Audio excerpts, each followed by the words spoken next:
नमस्कार, मैं अंजना और आप देख रहे हैं खाकी वर्दी। आइए रुक करते हैं आज की बड़ी खबर की ओर। पिछले कई महीनों से भाजपा के राष्ट्रीय अध्यक्ष को लेकर चर्चा जोरों पर है। अब इस बात की संभावना प्रबल हो गई है कि बीजेपी के पूर्व संगठन मंत्री संजय जोशी का 18 साल से चल रहा वनवास खत्म हो जाएगा। राष्ट्रीय स्वयंसेवक संघ द्वारा 21 से 23 मार्च तक 3 दिन बेंगलुरु में हुई प्रतिनिधि सभा की बैठक में वर्तमान बीजेपी अध्यक्ष जेपी नड्डा के जरिए कथित तौर पर पार्टी हाईकमान को संदेश दे दिया गया था कि अब कोई भी डमी नाम अथवा अन्य बहाना नहीं चलेगा। इससे साफ हो गया कि नव संवत्सर में रामनवमी के बाद बीजेपी को नया अध्यक्ष मिल जाएगा। ऐसे में ये भी जाहिर है कि नाम का निर्णय से पहले संघ प्रमुख और पीएम नरेंद्र मोदी के बीच बातचीत जरूरी थी। इसी बीच पीएम मोदी नागपुर पहुंचे थे और ऐसा कहा जा रहा है कि उनकी मोहन भागवत के साथ इस मुद्दे पर भी बातचीत हुई है। इस दौरान भाजपा के राष्ट्रीय अध्यक्ष के रूप में संजय जोशी के नाम पर भी सहमति बनने की अटकलें लगाई जा रही हैं। हालांकि ऐसी चर्चाओं के बाद से बीजेपी में आंतरिक खलबली मचने की भी चर्चा है। नागपुर में संघ मुख्यालय पर प्रधानमंत्री के तौर पर नरेंद्र मोदी का 30 मार्च को पहुंचना पहली ऐसी घटना थी जो संघ के इतिहास में दर्ज होगी। हालांकि उन्होंने माधव नेत्र चिकित्सालय के शिलान्यास समेत विभिन्न कार्यक्रमों में भाग लिया, लेकिन सियासी गलियारे में ऐसी चर्चा है कि इस दौरान मोदी और जोशी की मुलाकात भी हुई। यदि दोनों पुराने घनिष्ठ दोबारा मिले तो उनके बीच 2 दशक से चल रही कड़वाहट भी दूर होने की उम्मीद जताई जा रही है। राजनीतिक जानकारों की माने तो दरअसल 2.5 दशक पूर्व मोदी और जोशी की जोड़ी या यूं कहें कि गहरी दोस्ती की नींव तब हिल गई थी जब साल 2000 में गुजरात के सीएम केशुभाई पटेल बने थे। इस दौरान पार्टी के निर्देश पर दोनों को गुजरात से बाहर जाना पड़ा था, लेकिन मोदी 2 साल के अंदर ही दिल्ली से ताकतवर होकर लौटे और सीएम की कुर्सी पर काबिज हो गए। यहां से उतरे तो दिल्ली के तख्त पर बैठ गए, लेकिन प्रायोजित सीडी प्रकरण ने संजय जोशी को राजनीति लगभग खत्म कर दी। इसके बावजूद उनकी राजनीतिक तथा सांगठनिक क्षमता में लेस मात्र की भी कमी नहीं आई। वह अपनी व्यवहार कुशलता के चलते बिना सत्ता के राजा बने रहे।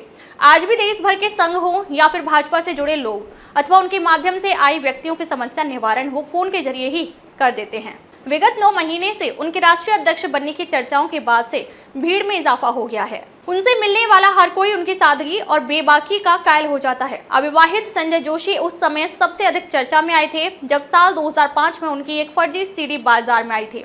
इस सीडी में उनको कथित तौर पर एक महिला के साथ आपत्तिजनक हालत में देखा गया था। इसके बाद बीजेपी ने उनको बाहर का रास्ता दिखा दिया था, लेकिन सीडी फर्जी साबित हुई और जोशी की पार्टी में वापसी हुई। जोशी समर्थक मानते हैं कि सीडी कांड के बाद पार्टी में उनकी वापसी को लेकर भी कई बड़े नेता असहमत थे, लेकिन संघ तथा गडकरी के सामने उनकी एक भी नहीं चली। हालांकि यह सारी खबरें महज कयास ही हैं। मोदी शाह युग में अक्सर भाजपा अपने फैसलों से लोगों को चौंकाती रही है।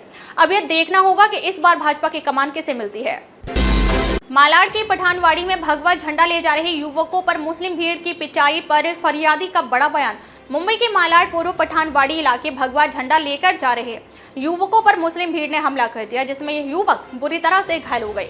कल गुड़ी पड़वा के शुभ अवसर पर पिंपरी पाड़ा से संतोष नगर कलश यात्रा निकाली गई थी, जिसमें भाग लेने के लिए युवक बाइक पर भगवा झंडा लेकर जा रहे थे। तभी पठानवाड़ी नूरानी मस्जिद के पास मुस्लिम भीड़ ने युवकों पर हमला बोल दिया, जिससे हिंदू युवक घायल हो गए, जिसका वीडियो सोशल मीडिया पर वायरल हो रहा है। दूसरे वीडियो में आप देख सकते हैं कि मेडिकल की दुकान तक युवक को पीटा जा रहा है। पुलिस के होने के बाद भी मुस्लिम भीड़ हिंदू युवकों को दुकान के अंदर घुसकर मार रही थी। इस वीडियो में आप देख सकते हैं कैसे मुस्लिमों की भीड़ ने चाकू लेकर रिक्शे पर हमला कर दिया। रिक्शे में हिंदू बच्चे बैठे हुए थे, भगवा कपड़े पहनकर बच्चे रिक्शे में बैठे हुए थे। मामले की जानकारी कुरार पुलिस को मिलते ही कुरार पुलिस ने मामला दर्ज कर मामले की जांच शुरू कर दी। अब तक 7 लोगों को गिरफ्तार किया गया है। इस दंगा मामले को लेकर बीजेपी के लोगों ने कुरार पुलिस के वरिष्ठ पुलिस निरीक्षक से मुलाकात की। पुलिस ने आश्वासन दिया कि जल्द से जल्द आरोपियों पर कार्रवाई की जाएगी। उनके ऊपर कड़ी से कड़ी कार्रवाई किया जाए और वातावरण यहाँ पे दंगा फैलाने का था, उस वातावरण को यहाँ पे न होने दिया जाए। सरकार हमारी है, प्रशासन हमारा है, सब कुछ हमारा है और हम सभी जो यहाँ पे भारतीय जनता पार्टी परिवार के जो सदस्य हैं वो सभी और इस धर्म को, हिंदू धर्म को मानने वाले लोग भी पीसफुल ये काम करना चाहते हैं। हम नहीं चाहते कि किसी प्रकार का वातावरण दूषित हो कुरार का और इस विभाग का, तो उसे लॉ एंड ऑर्डर सही तरीके से चले, इसके लिए सिंह साहब, जैसा कि आप जानते हैं कि मीरा रोड में 1 वर्ष पहले ऐसे ही घटना हुई थी, भक्तों के ऐसा पथराव हुआ था जिसका उस समय एकनाथ शिंदे जी मुख्यमंत्री थे। दूसरे दिन एक्शन हुआ, बुलडोजर चला।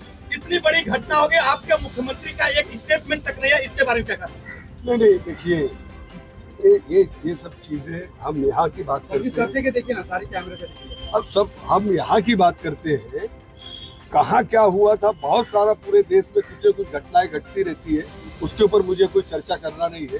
कोई मैं राष्ट्रीय नेता नहीं हूँ, मैं और हमारे सभी भारतीय जनता पार्टी परिवार के सदस्य, सभी पदाधिकारी, जिलाध्यक्ष आए हैं, मंडल अध्यक्ष है, नगर सेवक है, सभी लोग, विनोद मिश्रा है, ज्ञानमूर्ति शर्मा है, राजन सिंह है, हम सब चाहते ये हैं कि वातावरण यहाँ का दूषित ना हो, यहाँ पर सुरक्षा का वातावरण रहे और लोगों में अलग मैसेज जाए न कि कोई भी फसाद या दंगा कुरार से शुरू हुआ और मुंबई शहर में फैला।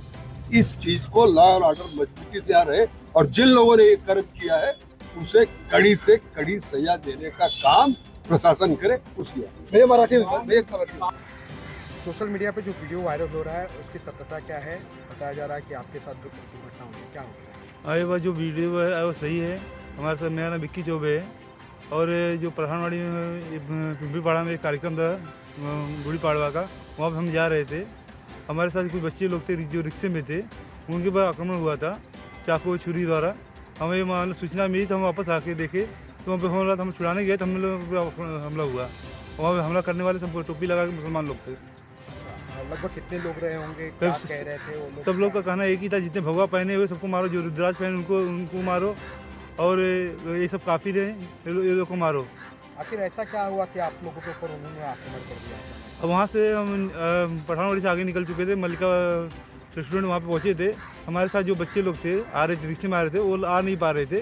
हमें कॉल आया कि कुछ लोग हमें मार रहे हैं, तो हम वापस रिटर्न मार के आए, वहाँ पे देखने के लिए पहुँचे तो वो लोग को चाकू द्वारा हमला किया जा रहा था। और रिक्शे जो रिक्शा वाला रिक्शे के ऊपर अच्छा था, वो रिक्शे में बैठे हुए थे और नहीं तो वो लोग को पूरा हमला हो गया था। और कुछ लोग को बच्चे लोग लगा भी है। लगभग कितने लोग रहे होंगे? 100 से 150 थे, प्लस ही रहे होंगे। 100 से 150 लोग? हाँ, प्लस ही रहे होंगे, क्योंकि इतनी संख्या थी कि अब उसमें गिनती क्या है, अधिक से अधिक वो लोग थे। ओके, अच्छा, इसमें पुलिस की भूमिका क्या रही? पुलिस की भूमिका एक अच्छा हमें ये लगा कि उन्हें सूचना मिली, वो तुरंत दौड़ के आए, हमें बचाए वहाँ से। अब पुलिस नहीं रहती आज शायद हम ये आपको बता नहीं पाते थे अपने बारे में। अच्छा, पुलिस भी घायल हुई है क्या इस मामले में? हाँ, पुलिस वाले भी घायल हुए हैं। तो पुलिस बता नहीं रही है कि पुलिस को लगा है? अब पुलिस इस बात को दबाना चाहती है। पुलिस दबाना चाहती है? क्या किसी राजनीति का दबाव है, राजनीति वगैरह? अब ये तो हमें नहीं पता, अब हो भी सकता है। अब अच्छा, घटना के बाद पुलिस की भूमिका पूर्ण रूप से क्या रही? वो एरिया जो लगता है पूरा पुलिस चौकी लगता है, लेकिन वहाँ पे हमें न ले जाके वो नई पुलिस चौकी ले गया। वहाँ पे फिर हमें 2 घंटा बिठाया गया था। वहाँ से ट्रामा केंद्र लेके गया जो जोगेश्वरी पड़ता है, वहाँ पे फिर हमारा टेस्ट हुआ। टेस्ट होने के बाद वहाँ से डॉक्टर द्वारा बोला गया था इनका एक्सरे निकलवा लीजिए, जो मुझे मार लगी है। वो देख के डॉक्टर भी डर गए थे, लेकिन पुलिस द्वारा बोला गया इसका एक्सरे मत निकलवाइए, ऐसे ही जाने दीजिए। अच्छा, प्रशासन से क्या मांग करते हैं आप? अब हिंदू कब तक डर के रहेंगे? हमारा कहना है कि मामला दर्ज होना चाहिए पूरे मामले में। अच्छा, अभी तक किसी गिरफ्तारी हुई है क्या? किसी की गिरफ्तारी नहीं हुई है, बल्कि हमें ही 2 घंटा पुलिस चौकी में बिठाया, जैसे कि हमने कुछ गुनाह किया है। अपने नए वर्ष के शुभ अवसर पर एक कार्यक्रम में शामिल होने जा रहे थे, पर हम कहाँ जाएंगे? ये पठानवाड़ी में पता नहीं, यहाँ पे आने का नहीं। कुछ हुआ था उसके बारे में बताइए। हम वहाँ से जा रहे थे, हम लोग सब जन साथ में थे। वहाँ की भीड़ की वजह से पठानवाड़ी में भीड़ ज़्यादा थी, तो हम बाइक से थे, हम आगे चले गए थे। हमारे साथ जो 4-5-6 जन बच्चे थे वो रिक्शे में बैठे हुए थे और वो पीछे रह गया। तो हम लोग आगे जाके मल्लिका रेस्टोरेंट करके वहाँ पे रुक गए। वहाँ पे हम लोग थोड़ा देर रुके तो रिक्शा दिखी नहीं। हमको कॉल आया कि भैया फटाफट आओ, हमें मार रहे। तो हम लोग फटाक से, मैं, मेरी वाइफ और मेरे बच्चे थे गाड़ी पे, हम फटाक से भाग के गए वहाँ पे। तो मैं चिल्लाते हुए वहाँ पे गया, मैं बोला छोड़ो उन लोग को, छोड़ो। तो उन लोग 1 सेकेंड के लिए रुके, पर अचानक उन लोग बोले कि अरे ये रुद्राक्ष पहना है, इसको भी मारो। और एक फिर वहाँ से आया कि अरे गाड़ी पे औरत और बच्चा है, बोलते उसको भी मारो, ख़त्म कर दो, किसी को मत छोड़ो, औरत बच्चा कुछ नहीं देखने का, सबको मारो, ख़त्म कर दे जाओ। वहाँ पे ज़्यादा से ज़्यादा 5 मिनट में इतने लोग जमा हो गए थे कि हम सोच भी नहीं सकते कि हम किसी को बचाएंगे, हम खुद बच के वहाँ से निकल सकते। मैं मेरी वाइफ और बच्चे को दूसरी की गाड़ी पे, एक जन वहाँ से हमारे थे जो, उनको मैं बोला कि आप लेके निकालो पहला इनको, और दूसरे वाले रूट पे थे तो उन्होंने गाड़ी पे डाल के उसके ऊपर भी आक्रमण करने का कोशिश किया था। मैं कैसे ऐसा निकाला, मेरे ऊपर भी हाथ लगा।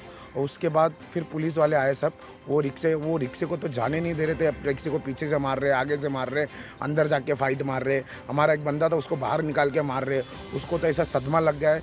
और एक बच्चे को जो गाड़ी रिक्शे का स्टैंड होता है जो चलाते हैं उसके ऊपर रख के उसको पैर से लात से मारा जा रहा था। रिक्शे की चाबी निकाल ली गई थी, रिक्शे को ढकेल के आगे तक जहाँ पे वैन खड़ी थी वहाँ लेके गया गया। हमारे साथ में एक थे, वो झंडा लेके साइड में खड़ा था, वो आगे उसको खींच के ज़बरदस्ती उसमें मारा गया और झंडा खींचा गया, फाड़ा गया।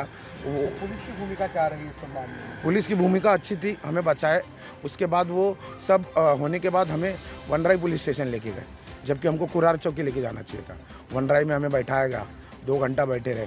फिर उसके बाद बोले कि हम लोग क्या किए कि हम लोग बैठे, बोले नहीं वो ऐसा है वैसा है, अभी ऊपर से आएगा आदेश, तो हम लोग उस हिसाब से कर रहे हैं। फिर उसके बाद हमें बोला गया कि हम लोग कुरार जा रहे हैं। कुरार की जगह हम दिंडोसी चौकी गए, दिंडोसी चौकी लेके गए। वहाँ पे भी यही हो रहा था कि क्या हुआ। हमारे एक भाई थे, उन्होंने वीडियो रिकॉर्ड किया था, वो भी मोबाइल लेके डिलीट कर दिया गया पुलिस द्वारा। हाँ, वीडियो डिलीट कर दिया गया। फिर उसके बाद जिनको लगा था उनको ट्रोमा सेंटर लेके गए, बाला साहब ठाकरे हॉस्पिटल में, वहाँ से चेकअप वेकअप करके लाए। फिर हमें घर पे छोड़ दिया गया। कुछ एक्शन नहीं, कुछ नहीं। जो लोग थे, हम लोग ही सब जो थे, हम लोग जो मार गए, हम लोग हमारे लोग ही चौकी में जो मारे, उनका कुछ अता पता नहीं, जबकि सब वहाँ खड़े थे, सब उनकी भीड़ सब थी, कोई गया नहीं था। बस वो बोल रहे थे जो भगवा दिख रहा है उसको मारो, जो भगवा दिख रहा है उसको मारो, जो रुद्राक्ष पहना है उसको मारो, जो हिंदू दिख रहा है मारो। प्रशासन से ना चाहते, इसका क्या हो सकता है? नहीं तो फिर बोल दीजिए पठानवाड़ी नहीं जाते हम लोग। वो बोले पठानवाड़ी इधर नहीं आने का हिंदू लोग, तो आज से हिंदू लोग जाना बंद कर देंगे पठानवाड़ी।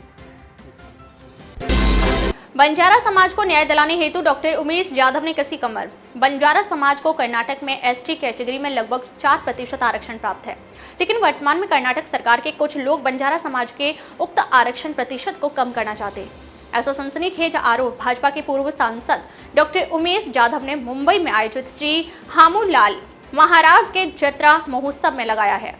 उन्होंने अपने भाषण में कहा कि कर्नाटक से बंजारा समाज के ज्यादातर लोग कामकाज के चलते मुंबई और दूसरे राज्यों में गए हैं। आगामी मई और जुलाई के बीच कर्नाटक में जाति जनगणना होने वाली है।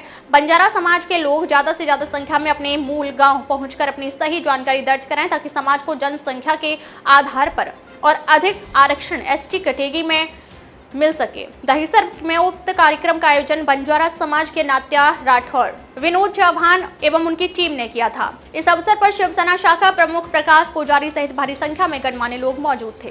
चलिए ना, क्या संदेश देना चाहेंगे आज के कार्यक्रम? यहाँ पे सेवालाल महाराज जी की जयंती है। जयंती में देख सकते हैं हमारे पूरे बंजारा समाज यहाँ पे, और आम्बूलाल महाराज जी की जयंती में हमारे खासदार डॉक्टर साहब यादव साहब है, और अब पूरा समाज हर साल यहाँ पे कार्यक्रम होता है, बहुत बढ़िया होता है। इस कार्यक्रम में आमदार प्रकाश सूर्य जी आने वाले थे, उनकी तबियत ठीक उससे नहीं आ पाए, लेकिन हम चाहते हैं कि अगली बार प्रकाश दादा सूर्य साहब रहेंगे, यादव साहब भी रहेंगे। इतना बोल के 2 शब्द पूरे कर। जय हिंद, जय महाराष्ट्र। संदेश देंगे आज समाज को एकजुट करने के लिए मुंबई में आप पधारे हुए हैं, कई जगह कार्यक्रम चल रहे हैं। सिर्फ मुंबई नहीं, सारे हिंदुस्तान में आज प्रोग्राम हो रहे हैं। सारे हिंदुस्तान में शिवलाल महाराज का जय जयकार हो रहा है। 28 फरवरी 2025 दिल्ली में एकदम इंटरनेशनल स्टैंडर्ड प्रोग्राम बनाया गया, और हर स्टेट के लोग वहां पर आकर शिवलाल जयंती मनाई गई। उस दिन हमारे अमृता फडणवीस मैडम जो हमारे शिवलाल महाराज के बारे में नृत्य किए थे, उसको हाईएस्ट अवार्ड बंजारा समाज का दिया गया है। आज हम समाज को एक ही संदेश देते हैं, बच्चों को अच्छा शिक्षण दो, दारू से दूर रहो, एकजुट रहो और सनातन धर्म जिंदा रखो। बस थैंक। अब तक के बस इतना ही, फिर मिलते हैं एक ऐसी ही बड़ी खबर के साथ। तब तक के लिए नमस्कार और देखते रहिए खाकी वर्दी।